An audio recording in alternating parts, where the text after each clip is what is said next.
Hey, darlings, how are y'all tonight? Sorry, it's about 2 a.m. and I'm just up thinking, missing my love.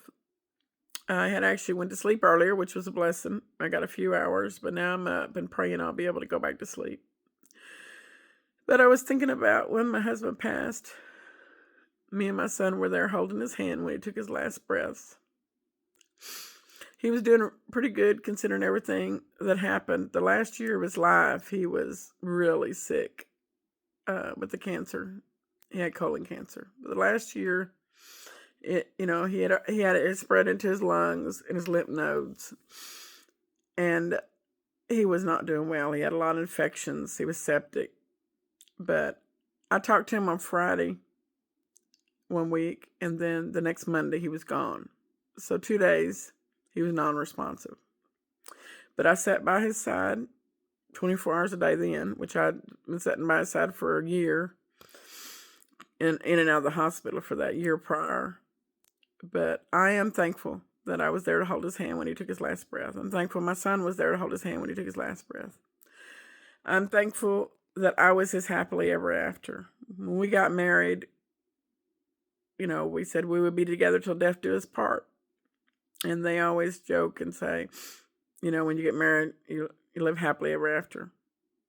Well, I was his happily ever after. But now he's gone, and I've got to try to move forward, and I'm trying.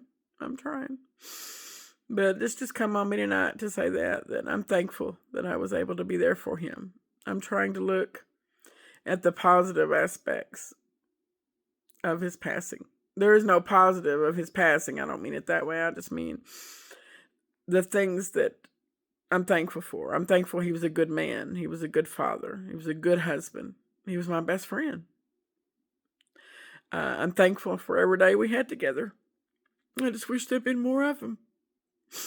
But I am thankful that I was able to be there with him when he passed and hold his hand. And he was safe and protected. And he was at home where he wanted to be. He didn't want to be in the hospital. Even though if you talked to him, he wasn't dying. He was determined he wasn't going to die. He was hard-headed and stubborn, and he didn't give up. And that's a good thing. But also, he didn't do as much as I think maybe he could have did to make himself better. There were some things he could have did.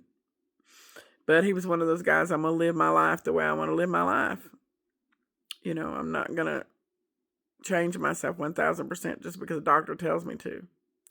And I don't know if he was over-doctored or under-doctored or over-medicated or under-medicated. We just did the best we could in the situation. And that's all anybody can do. But most of all, I'm just thankful that I was there to hold his hand before he left, and thankful that I was his happily ever after. Well, I'm going to try to go to bed now. Night, guys. God bless.